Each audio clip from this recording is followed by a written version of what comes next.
What's going on, everybody? Welcome into Hoops 360. We are in the thick of the WNBA postseason. So on today's episode, we will catch you up on all things going on in the WNBA playoffs. Because if you haven't been watching, first of all, what have you been doing? But that's okay.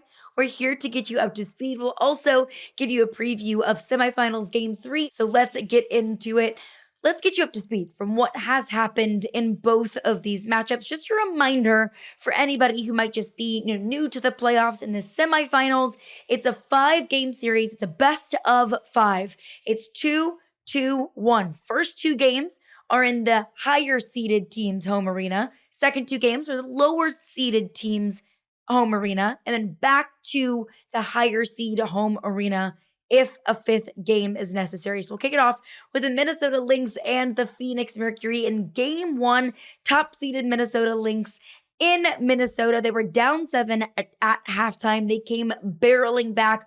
Courtney Williams, Napheesa Collier, and Kayla McBride all led the way, while the Phoenix Mercury, Alyssa Thomas doing her classic almost triple-double we've come to expect from her every single night. 18 points, 8 rebounds, 7 assists. Collier was outstanding in this game. 22 points. Satu Sabli, 10.6 rebounds, 3 assists.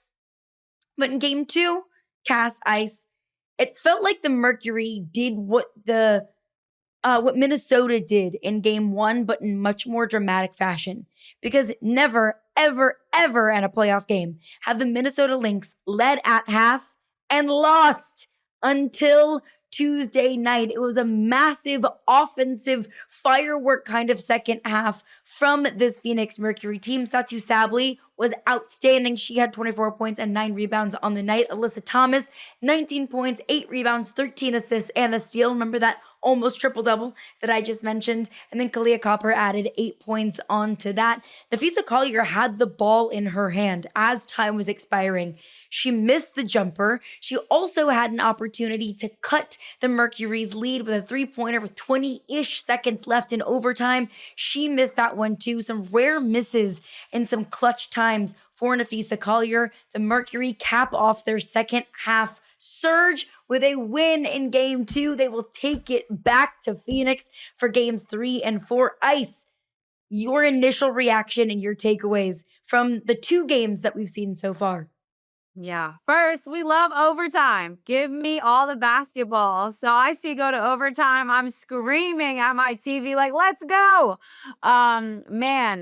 First thing I thought about watching this series was what veterans are going to stand out? Because both sides have veterans who have been here, done it before. Sammy Whitcomb, a Collier Copper, and Alyssa Thomas, who has almost won a championship but hasn't quite gotten there. And so in the semifinals, you start to see that veteran leadership really show.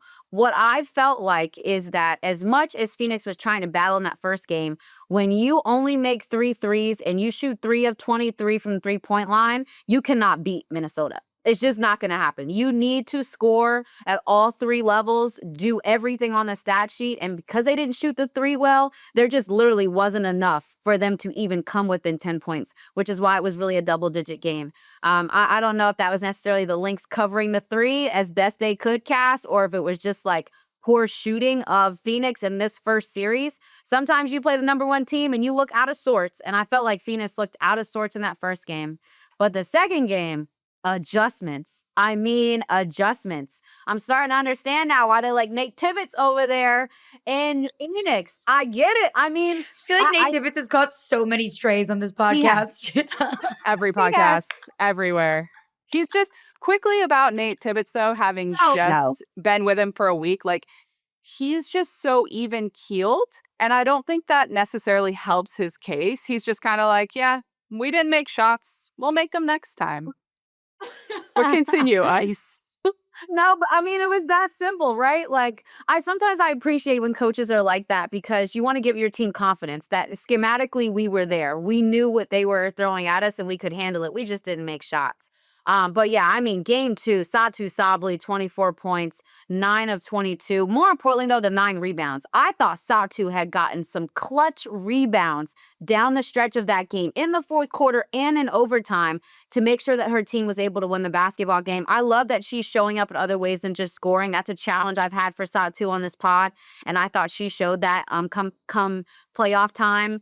We know what Alyssa Thomas brings, but to me, it's the fight of this team. It's Sammy Wickham who has experienced, who has won in this league. When down the stretch they need big buckets, they're playing through her. There were a couple times, Cass, I'm screaming at my TV like, give Satu the ball.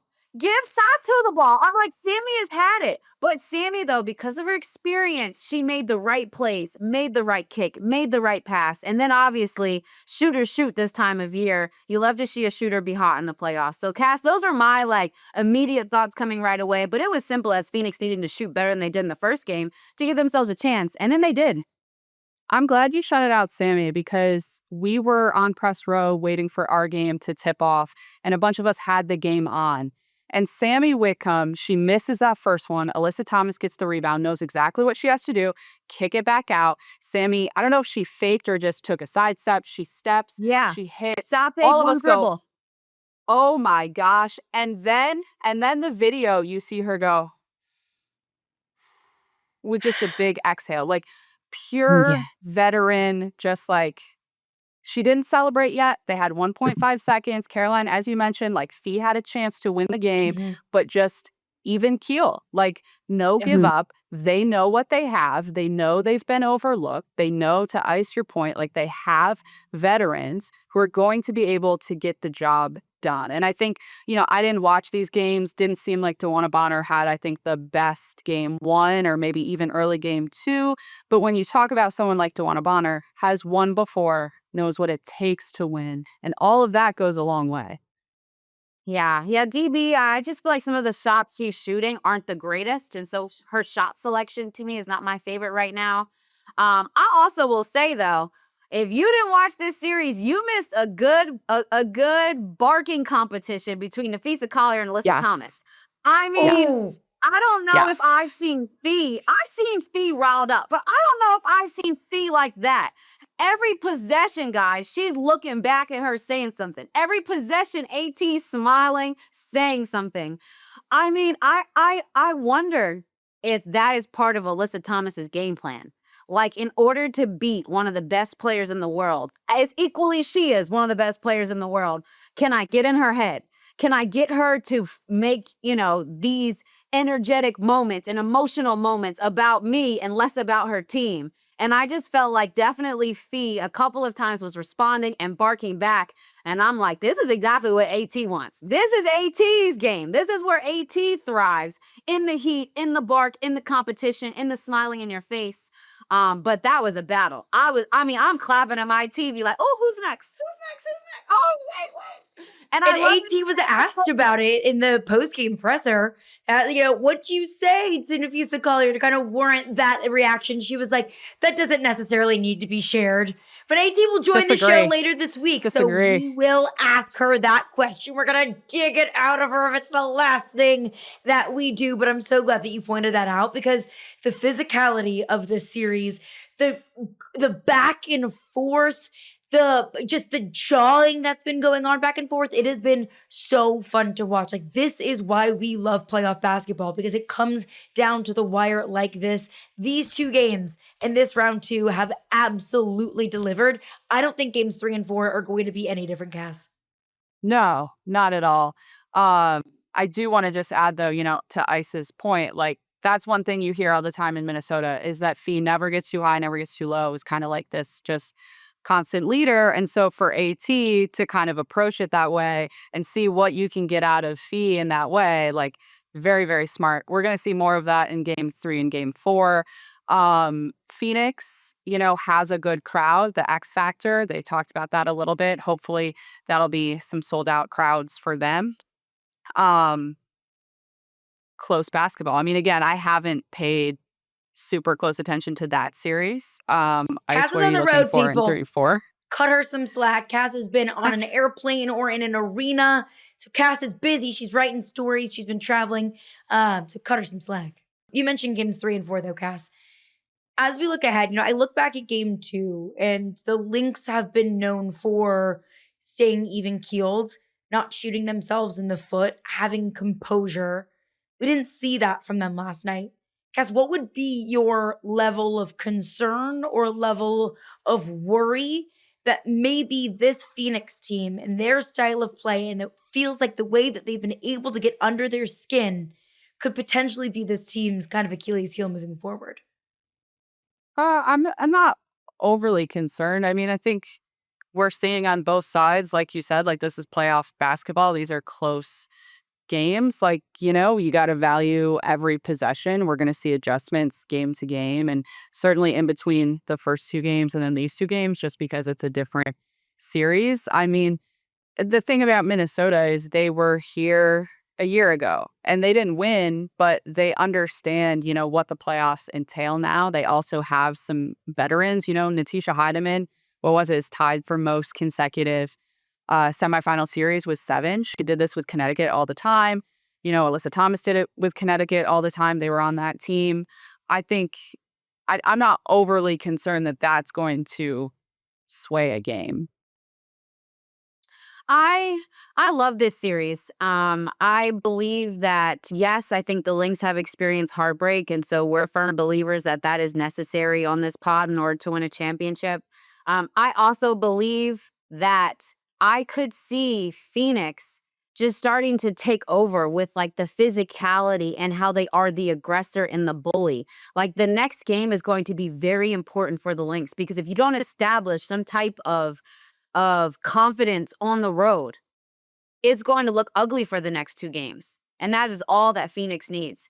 So I love that they were able to even the series up and then you go home. I mean, that's the best thing about this format to me, is that you feel so comfortable now if you're the Mercury playing 2 games.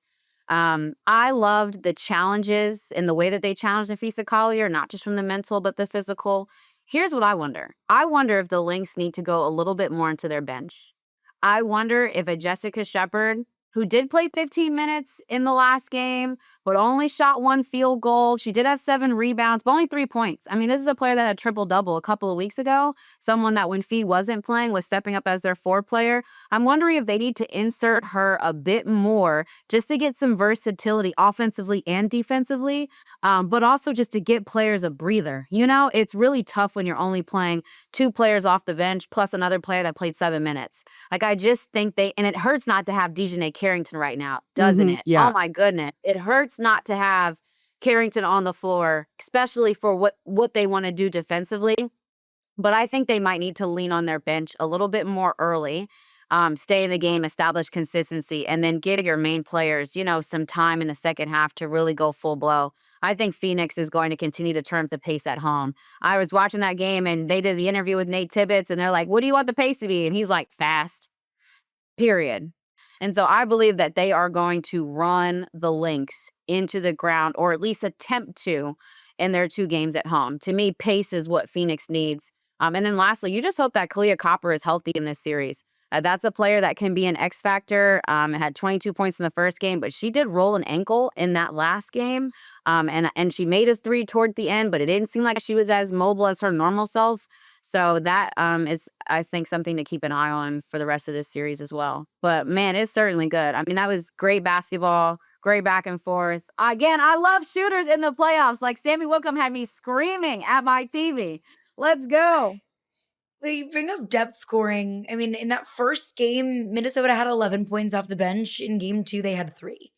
I mean, when you have players in game 2, like Kayla McBride, who played 43 minutes, BC played 41, and then you have a West Coast road trip. Like, I know the Mercury went through the exact same overtime. I know that the Mercury had the exact same travel, but there's a difference in you just got a massive win in overtime against the number 1 seed in the league, and then now you get to take them to your house versus, oh my gosh, we just blew it.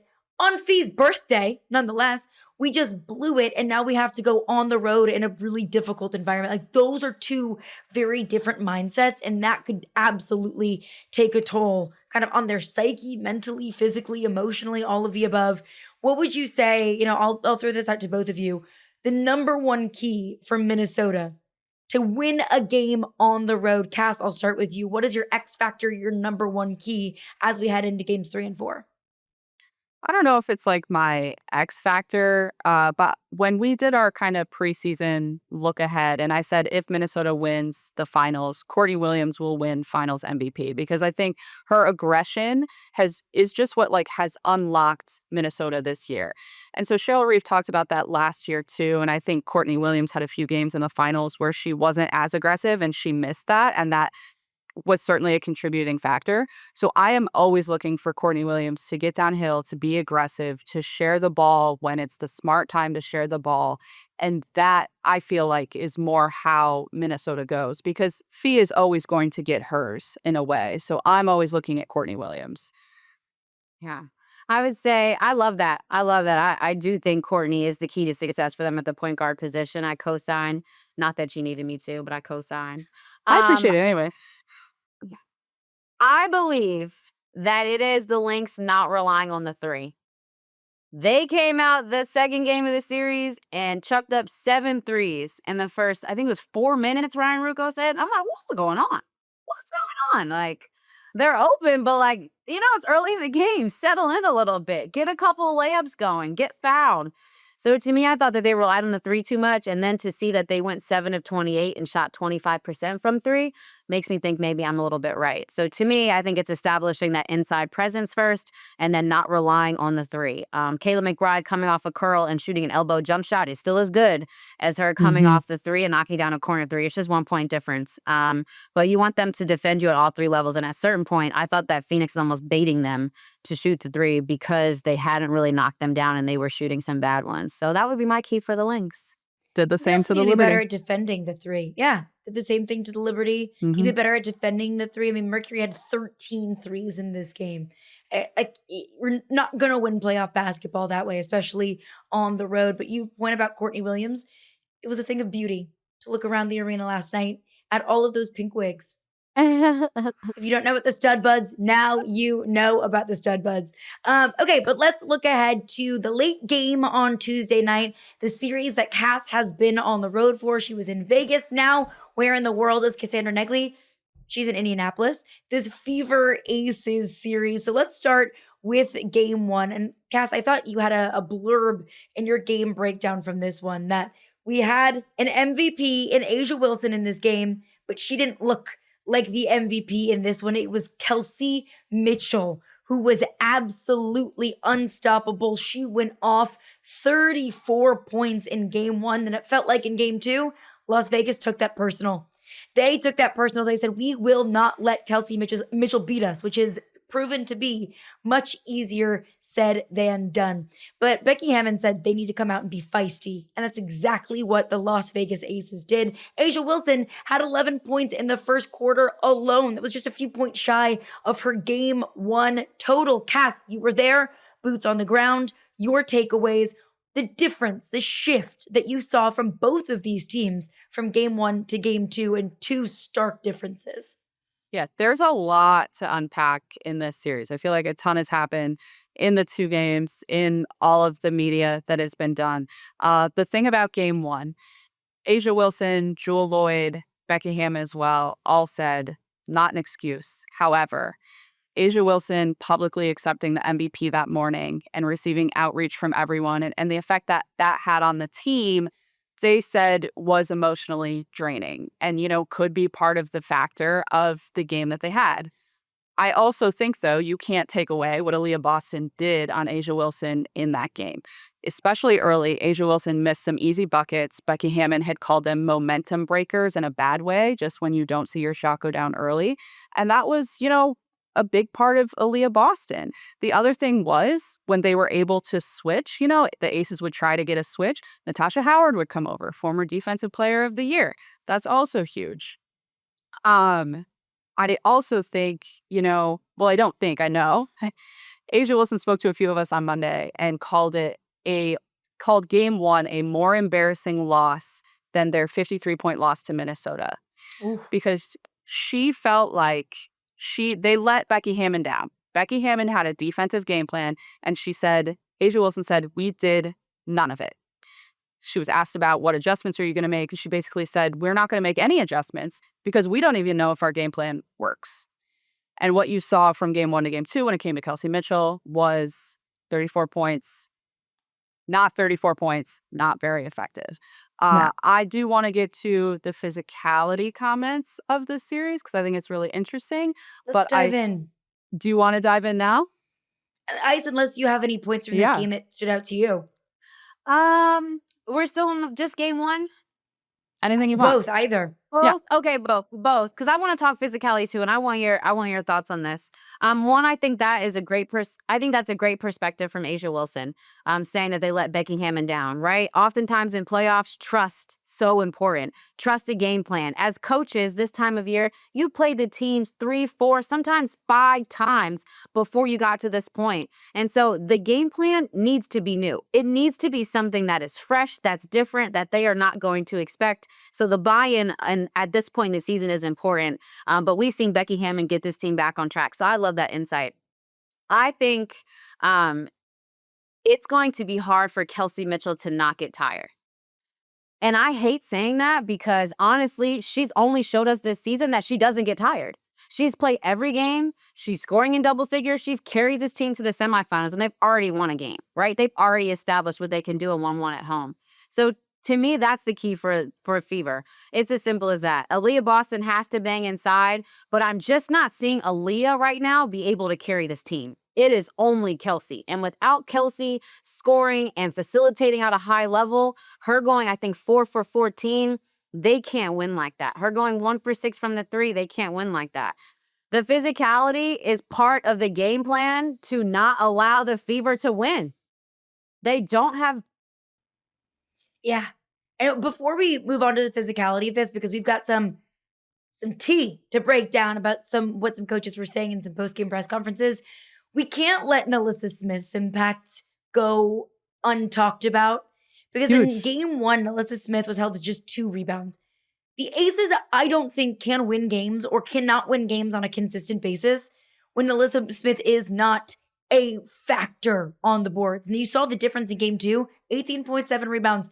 That in and of itself can be a difference. Well, look at Asia Wilson, and 16 points feels like so pedestrian for Asia Wilson because that's just the standard that she has created for herself. So we'll talk about, her stat line from game 1 to game 2 obviously is a massive story of the difference of the Aces in game 1 and game 2, but Alyssa Smith as well. Like, this team can go as Alyssa Smith goes just as much as this team goes as Asia Wilson goes. But you bring up the physicality. Becky Hammon, in her post-game press conference, was saying all sorts of things about the physicality that she's seen not just in this series, but in the postseason as a whole. She said, quote, most of my assistants come from the NBA, and they're like, this would not fly in the NBA. There would be fights. She said that if we did what is happening on the court in the streets, we would be arrested. And then Stephanie White also said, she called out the refereeing, she called out the physicality. She said, it's hard for us to find flow when there's a foul called every 10 seconds. Some gamesmanship, I think, happening. Maybe a little bit of talking to the referees and talking to the league going on by talking through the media. Cass, you brought it up, the physicality, what's been said. Your thoughts? First, going to throw in that quote about we can't get into any flow. The Atlanta Dream owner quote tweeted that today and said, yeah, we know, we understand. Which leads into Becky Hammon watch these games. Becky Hammon started this series by pointing out, in her opinion, she felt like the physicality between Indiana and Atlanta was far too much. I felt like, as you mentioned, that's a little gamesmanship, kind of making a point to the league or to the officiating that they don't want that kind of game in their series. Stephanie White had some things to say about Kelsey Mitchell being essentially a pinball, being bounced around a lot. I think multiple things can be true here. I think, as we've talked about all season, and I really don't think anyone can objectively look at this and disagree, there is an officiating problem in the WNBA. And it is not as simple as these officials are terrible. It is an entire structure problem. It is a bigger issue than we can talk about right now. But at this point in the postseason, like, that is not changing all that much. So what I think Stephanie White and Becky Hammon are each doing, as you said, is sending messages through the media in public that they have an issue with the physicality that they're seeing. Becky Hammon has an issue with, she feels Aaliyah Boston, she did not say this is my words, Aaliyah Boston is throwing elbows and hitting Asia Wilson. Stephanie White is tired of seeing Lexi Hull on the floor. Lexi Hull was listed as questionable yesterday going into game 2. She did play, but she is wearing that, looks like back massager a lot. When Stephanie White was asked what play it was, she said it was the first time she got trucked. So we're just throwing Don't mince everything words, out. Stephanie. Let him know. How do we think this impacts the series moving forward? Does it at all? Like, does this only like fuel more physicality moving forward? It's the players that are being physical. Yeah. I'm picking up because Stephanie White is talking about the physicality. And I get it. You know, your players have gotten hurt this season a ton. You can't take too many more hits. Literally. You have to protect your players at this point. On the flip side, though, I could clip you the Aaliyah Boston elbows. I'm sorry, baby. She's one of my favorite players, but she throws an elbow like no other. And so I feel like you got to police your athletes first and then the referees, right? And then you advocate for them. But it's been physical on both sides. There have been things where I've been like, bro, how is that not a foul? How is that not getting called? And I've said this on the pod before. I'll say it again. All you want is for the refs to be consistent. Whether they're consistently good, bad, horrible, indifferent, you just want them to be consistent. The problem is they have been systemically inconsistent throughout the season. And so, yeah, it's a bigger league issue. I don't feel like the flow of the game is as disruptive as I've seen it in the regular season. I will say that. I know it's the playoffs, and so we want it to look more beautiful and be very sexy and sell all the tickets. But at the same time, to me, it doesn't seem like the flow has been more disruptive than some of the regular season games that I have broadcast where I'd be like, oh my goodness, like what is going on here? And in the same breath, I believe that physicality in this series is dependent upon the aces. The aces want to bring the physicality. I don't care what you say. They are trying to be the aggressor. As much as Becky Hammon might be talking about this and that, their game plan is to go and be the aggressor. But she's the one that used the word feisty. She said you can't tiptoe into a bar fight. That was the real banger. That is a banger. You a can't. Bar, as the kids say. That's a good line. We got to put that on a t-shirt. We need that on a t-shirt. But I agree. And so to me, you know, there's two main people for the fever that you need to stop. And one of them is no bigger than 5'9", weighs no more than 160 pounds. If you're trying to stop her, you are going to be physical. I've seen Kelsey Mitchell take more hits than I think Lexi Hull. I think that's interesting. To me, Lexi Hull sacrifices her body constantly to get in the line of defense and take hits. Like, she is purposely blowing up the handoff guys to get trucked, to get the hit. So you can't quite say that about the players who do that on purpose. But Kelsey Mitchell, though, I think has gotten a couple of hits. And because she's a faster player right now and more eyes are on her, I think they're getting called accurately. But that was not always the case during the season. Nevertheless, I always feel like in an Aces series, the referees are the main conversation. And I hate that. Can we just talk about basketball? Like, not on this pod, obviously, but seriously, I just feel like the referees are always the second storyline in an Aces playoff series. Like, bro, no, y'all bringing the physicality. It's a physical game. Come on. You've been here before. Actually, 7 consecutive times. Let's rock. Come on. And it's the playoffs. WNBA is not the only league in which the playoffs competition and physicality and aggression is ratcheted up that much more. And every single series, it's going to get more aggressive and more physical. Yeah. Like, that's just welcome to the postseason in sports, Cass. Yeah. It was, to your point, Becky Hammon came top rope to the presser. That was the first. As she does. As she does. First answer she gave was about the officiating and how she felt about it. Let me pull up the quote here. The first thing she said was, for bars. The physicality is out of control. That's for sure. I mean, you can bump and grab a wide receiver in the NFL for those first 5 yards, but you can do it in the W for a whole half court. obviously she continued and had the quote about the NBA at the end. Obviously. Before the series started, she had an even more direct quote. Do you have an issue with that? With what she's saying, Ice? I mean, again, your job as a coach is to advocate for your players. So you're trying to get them the best possible advantages that you can. I just think that their game plan is to also be physical and initiate this contact. So to me as a hooper, I'm like seeing right through it because I don't know if you believe all of this that you're saying. Yes, it's physical, but you're also initiating a lot of this physicality, right or wrong. Again, I said it. If I was playing hooping out there, I would be roughing Kelsey Mitchell up. To me, that's the only way you're gonna stop her. What else did she say, Cass? Were you able to find it? No, it's okay. She said a lot. There's a lot of transcripts right now. I- to, Lovely. to your point as well, though, I think the thing to take away from this is like it very much felt like, a game to me within the game because this is what's been happening all season and we're kind of hearing the calls more than ever. But it's just a continuation of what we've seen. And I think what you hear a lot is, and it's right, like you don't want the calls to change in the postseason when they've been called a certain way in the regular season. And so if it's been this physical all season and it's been you can rough up, Kelsey Mitchell and get away with grabs or what have you, get away with elbows, whatever it is, like, of course, that's just going to continue into the postseason. As we look ahead to games 3 and 4 at Gainbridge Fieldhouse in Indiana, Cass, you are there. You're going to be there for games 3 and 4.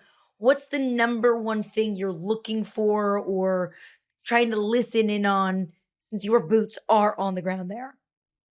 Definitely the physicality, see what comes of media availabilities in the coming days, what they say heading into game 3 to try and sway that. But a big reason I was excited about this series to begin with is the Gainbridge Fieldhouse crowd. They sold out all of last year. They still come in droves. Caitlin Clark has this crowd on a string, even when she is not playing. Like this team, we were standing there watching warmups in Las Vegas, and there's all of these Fever fans just standing at the bottom of the railing, just trying to get anyone's attention for the Fever. Super excited for all of these players. I mean, it's going to be loud.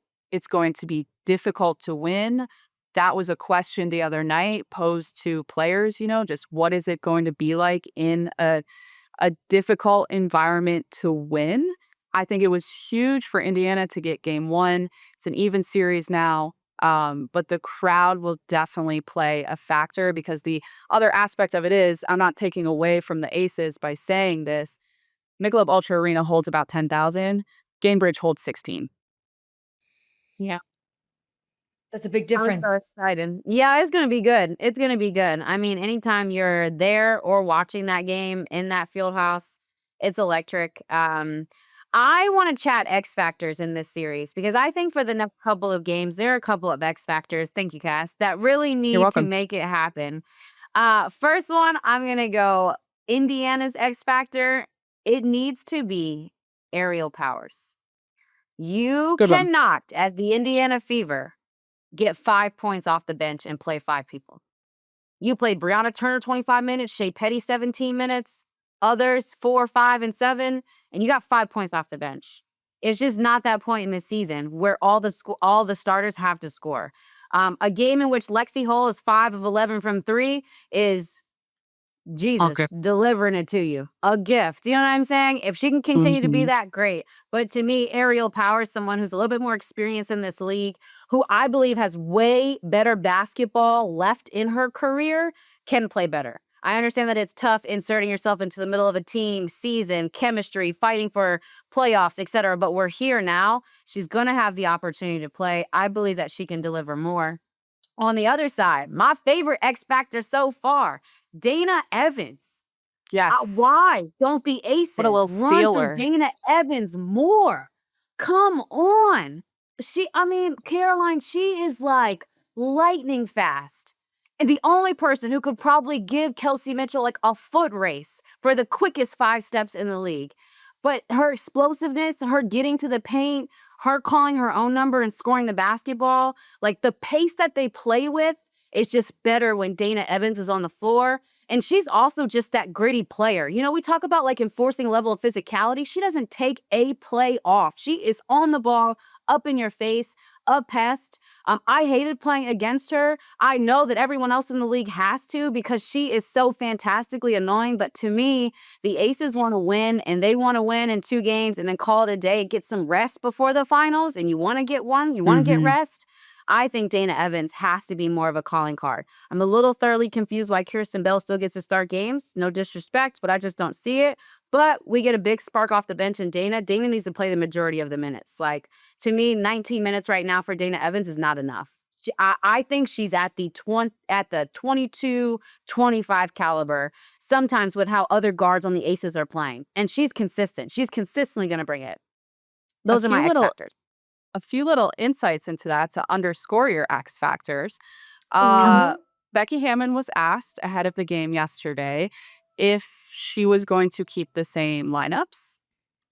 She sat there and just kind of tilted her head, kind of maybe thinking what exactly she wanted to say. She said Kirsten Bell will stay in the starting lineup. We have been winning with her there. I do agree with you about Dana Evans. She has been this spark. They are just a different team, even in game 1. Like, they're just a different team with her on the court.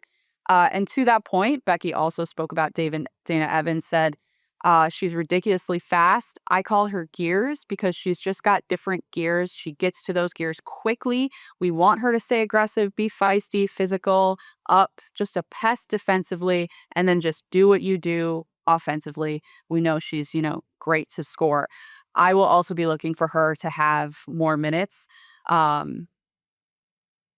good guard to have coming off your bench if she does continue to come off the bench. Yeah. No doubt. We'll be looking forward to your coverage cast. You can find it sports.yahoo.com. All of her coverage of these games in Indiana. And of course, we'll be back next week with a full breakdown of all of the action. But before we wrap up, there was some news that came out in the WNBA earlier this week. The New York Liberty are not renewing head coach Sandy Brondello's contract.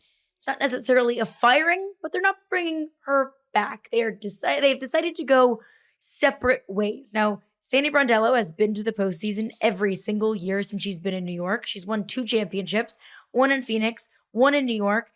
I'll ask you, fair or foul, that the Liberty are parting ways with Sandy Brondello 1 year removed from a championship? Yeah, I think it's foul. I think it's foul. My first thought, honestly, was how sweet is it to be Portland or Toronto in the next coming Seattle? Seattle, right? In the next coming season. And we probably know there might be a couple more fires happen depending on how things go, right? This league is best drama series I'm watching right now. So I was shocked. In covering the New York Liberty this season and in getting the chance to really build a relationship with Sandy Brondello. I think she fits what they were looking for, what they are trying to do. Again, 1 year removed from a championship, brought in a player like Emma Meeseman in the middle of the season, in the middle of a ton of injuries. It's concerning right now that there are some seasons that are ending for these teams because of injuries. Nothing else other than players not having health and time on the court. And yet, it seems like there's no compassion for that. I think of a Therese Witherspoon, coaching at Chicago a couple years ago. No grace for, hey, challenge going through injuries, having a couple of rookies. But here, to me, I thought that New York played as good as they could have played in the playoffs. I think that they got there. I know that the end of the season wasn't what you would have wanted it to look like for the defending champs, but I certainly thought that she was keeping the standard in New York, that it was going to be better next year. And that there were several players that have been very vocal about choosing New York to play for Sandy. A Jonquel Jones, a Brianna Stewart who left Seattle to go there. She had a Sabrina Escu, a Courtney Vandersloot who won the championship with them last year. So I'm interested to see what their plan is moving forward.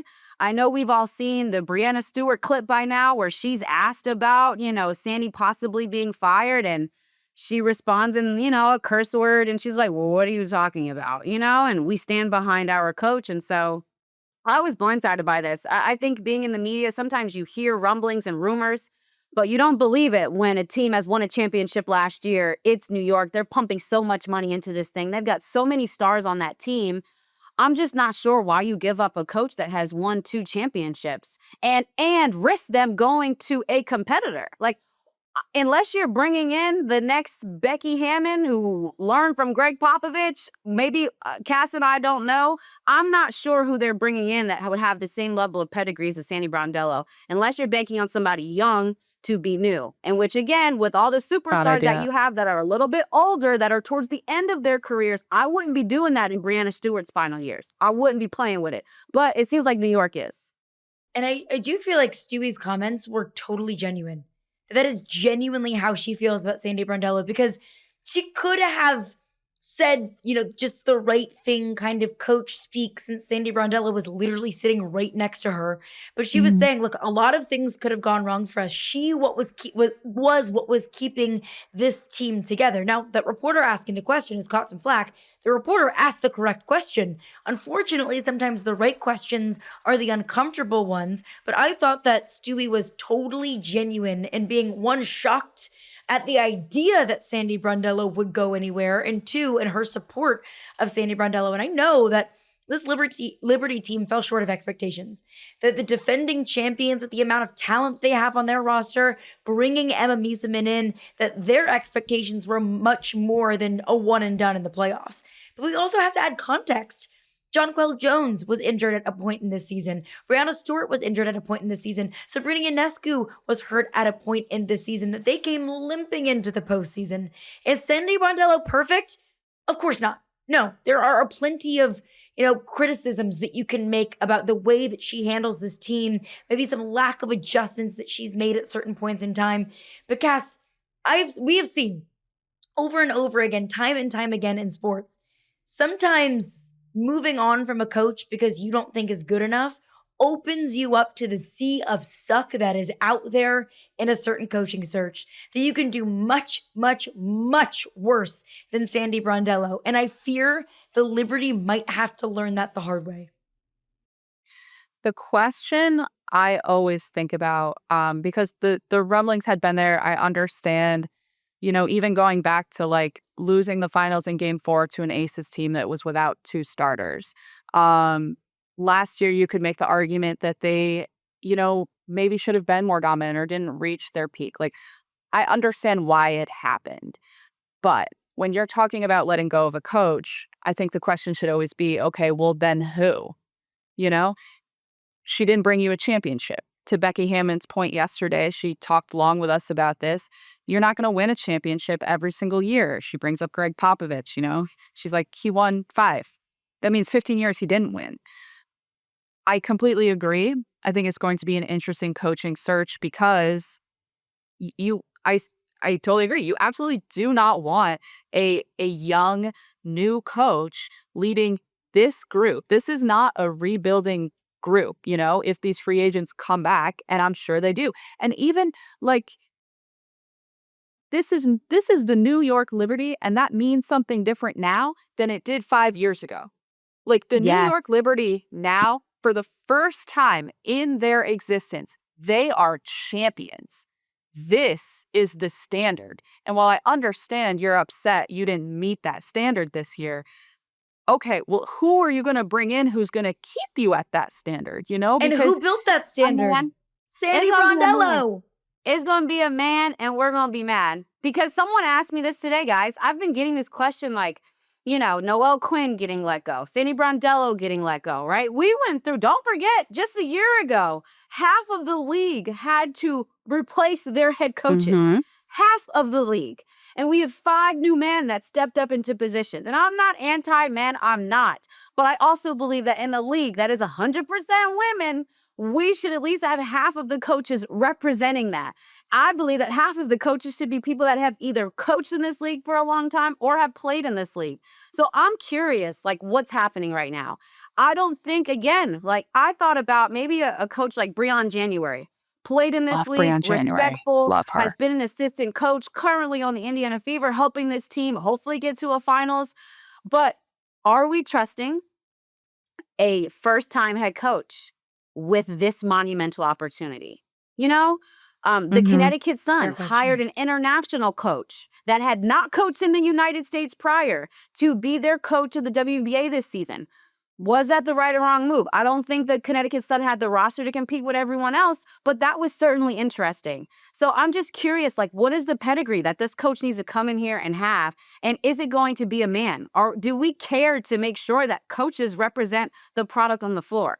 I will tell you as a broadcaster of this league that I care. I care that there are head coaches that represent the product, but I'm not so sure the league does. And if it resembles what happened last year in the offseason, it won't. It will not represent what the league is. I will tack onto that as well. I think it's also we're bringing in the league, is bringing in former NBA coaches, assistants, that type of thing. And I think it's like a bigger thing. We talked about this with expansion. Like, I think in many ways, we're almost going back to that 2000s era where NBA teams are now heavily involved in the WNBA. They see the dollar signs. They see what they can get from it. And so for them, they're often looking at the NBA coaching ranks. As for Brianne January, she's going to be a great head coach somewhere when she wants to go someplace. It's going to be a lose-lose situation, I think, if she were to take the New York Liberty job, because everyone has been a first-year something in their life, in their profession, and it's really, really hard. Yeah. Yeah. But if you're Sandy Brondello, look, man, I came here. We were in the playoffs every year. I won a championship. We were in the finals the other year. I put together one of the best rosters that we've seen in the last decade in the WNBA, and I won a championship. Like, yeah, cool. Somebody else is going to hire you. If she wants to stay in the league, she will easily be welcomed into the league. I don't agree with this for New York. I think I'm with you. I think it's foul. If I'm Seattle, I'm picking up the phone 10 minutes ago to bring Sandy Brondello in for an interview. And Cass, you brought up a good point too in one of your most recent articles about how the money and the attention and the viewership and the investment into the W might change some things. Maybe it turns the heat up a little bit on coaches' seats. And I do get that. I do understand that. The more and more you invest into something, the more and more you want out of it. And a first round exit doesn't meet the ticket prices of the New York Liberty, the expectation of the New York Liberty, the money invested into the New York Liberty. I do get it. But to that I say, be careful. Be very, very careful. I agree. When your expectation and your standard is perfection. Because if that's your standard, you're going to be really upset and you're going to be disappointed more often than not. And then you find yourself digging yourself in a hole trying to seek that perfection year over year over year. Like you said, Becky Hammon said, you're not going to win a championship every single year. That's just unrealistic. So don't have unrealistic expectations. Yeah, they pulled a New York Knicks, right? Like, hey, you get a coach to get you as far as you've been before. And then you decide, so what's, New York, it's not friendly there. In case you haven't been, it's not friendly. They aren't nice. There's rats and people yell at you there. And they fire coaches after they do really well with their teams. I also just want to say, too, that we have, though, the most recent best example of a first-time head coach having success in a league, which is Natalie Nakase. And so I will say that we must, acknowledge her because for the Brie Januaries and those that may come after, she set an example that you can be a first-time head coach in this league of an expansion, bring players in, and experience success. And so hopefully that puts some faith in the other front offices around the league. So maybe it's not, a young player or a young former player, young coach that's going to Liberty, but maybe they're going to Toronto. Maybe they're going to Portland. I certainly think that building back WNBA basketball in Portland behind a face that has played in the league fits Portland. No doubt. But I said it before, I'll say it again. True. Say it again, Cass. But she didn't win a championship. So if you're the New York Liberty, that wouldn't meet your standard. I'm with you. I'm with you. I was trying to say something nice, but yeah, I don't agree with what they did. No, to me, I agree. I agree with you completely. That for expansion teams, for teams that are more in rebuild mode, yeah, all of these first-time coaches, like, it'll be fine. It'll be great. They're gonna grow. But I think also, to your point, and you would probably agree, these coaches like a Natalie Nakase who have shown some success in their first year, maybe they just missed the playoffs or they are swept by the Minnesota Lynx. You keep them and you let them grow and build the foundation and become a champion. Yeah. Yeah, to me, you give Sandy that roster and everybody stays for the next 3 years, you're winning 2 more championships. I think. I don't think you're wrong. But one more thing Yeah. that I do want to get to before we wrap up here. A big story that came out Tuesday afternoon. It spread like wildfire that Angel Reese did not do an exit interview with the Chicago Sky. Now, everything that Angel Reese doesn't do or doesn't say spreads like wildfire.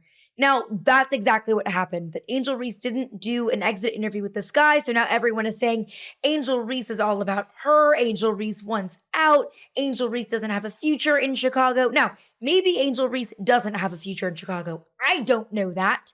But Cass, I would like you to shed some light to maybe clarify this for all of us, me and Ice and people that might be new to the league. Just clarify what's going on or what could be going on behind closed doors between Angel and the Sky. Yeah, this is a far bigger issue than Angel. I think Angel has just been the name, and the Sky are just the name because of everything going on there. Not often, most of the time, in sports, you have exit interviews. So you lose your final game of the season, whenever that might be, the regular season finale, the semifinals, the finals a couple years ago, the New York Liberty, the morning after they lost to the Aces, did exit interviews. And so an exit interview is an opportunity for reporters to ask all of these questions about, what are you doing in the off season? Are you planning on coming back? The question that you had mentioned earlier, do you think your head coach should keep their job? Whatever, what have you. These are the questions that are asked. What's happening in the WNBA right now is that a lot of teams are deciding not to do these exit interviews, and it's my understanding that they are not required to. So in a case like Angel Reese, this guy did exit interviews. She, Courtney Vandersloot, and who was the third? There's a third Ariel player, Atkins. Ariel Atkins, did not do them that day. For whatever reason, they were given that excuse. I think that is the first issue, whatever that issue is. They scheduled them a week later. They said at a later date, and now they have since canceled them after what happened in New York, where New York did not hold exit interviews for whatever reason. I think it's a continued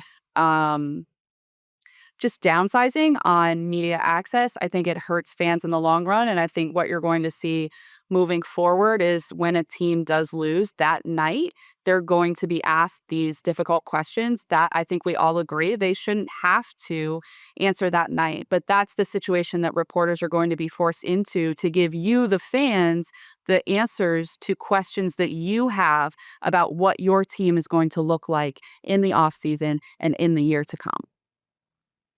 I love that answer. Because I think that's it. I think that's it. Yeah, I think it shapes what we do forward. It shapes the media's questions. It shapes the hard-hitting questions. My critique of the question to Breanna Stewart right after, they're losing and they're on the podium is like, hey, dude, they just lost. Wait until the next media opportunity. But as Cass put it to me, there's not going to be one. They don't have to do exit interviews. They don't have to talk against the media after this season. And so you are forced to ask tough questions in vulnerable moments, sad moments, right? And you don't want to ask those questions. I want to make that clear as a journalist. You don't want to ask that type of question. You just need to do your job, though. Some of us still got to go home and eat at the end of the day. And so you need to ask that in order to get the answer and get the story, etc. To me, I approach it like, be a professional. Be a professional. If you're a professional and you want us to treat you like a professional, which is all we've been barking about with WNBA for the last 5 to 10 years, be a professional. Do the exit interview, have the conversation, whatever it is, and get out and be a professional. We criticized, Angel Reese's thoughts a couple of pods ago about, her thoughts about how the Chicago season had ended up and what she said about Courtney Vandersloot, etc. And we criticized those because of the timing. Because Cass and I both felt like as long as she said that during the exit interview, postseason, it would have been fine. The problem is you said that while they were currently playing. Yeah, so to me, Caroline, I'm just like, hey, you had so much to say during the season. Let's say it in the exit interview where it's professional. You never know what's going to happen. You never, ever know in this league what's going to happen, what coaches are going where, what's happening next. To me, you do the exit interview, you show up. I also will say, I think the exit interviews and players doing them and not is also a reflection of how they feel about their coach. I feel comfortable saying that. I think it is a reflection about how you feel about your coach as an extension of the front office. If I'm going to go and give my thoughts and see how things can get better or worse, etc., I'm going to go. If I don't go and show that I don't care and I don't want to put in the time and energy to do so, fine. I think the only person that may be okay with not going to the exit interview is Courtney Vandersloot. You were hurt for predominantly the entire season. You sat there and you were being supportive. I'm not sure what you may have to say. You may have already said it to those that were in the front office as you've been around. But for the Angel Reese and Ariel Atkins, to me, whether you plan to leave the organization or not, you still should do the exit interview, give your thoughts, hear whatever needs to be said, and go from there and treat it like a professional because you never know what's going to happen in the future. And I feel like a player like Ariel Atkins, I was more so surprised with her, I think, to be quite honest, because in my interactions with Ariel, she has always seemed very diplomatic, open to chat and communicate. And so I know, I'm sure every player on Chicago's roster is frustrated, and probably that's the last place they want to be. But It on should behalf be. of, yeah, but on behalf of professionalism, for me, you should show up and do the exit interview and then go. Then you can exit peacefully. Sometimes we got to do things we don't want to do, but we Mhm. have to do. Okay, we've got game 3s on Friday, game 4s on Sunday, and game 5s if they're necessary, which if I can just root for chaos here, I'm rooting for a game 5. I love a game 5. Give me a game 5. We'll have those on Tuesday if necessary, and we will be right back here on Hoops 360, breaking down all of the action of the semifinal round of the playoffs. We'll see you then.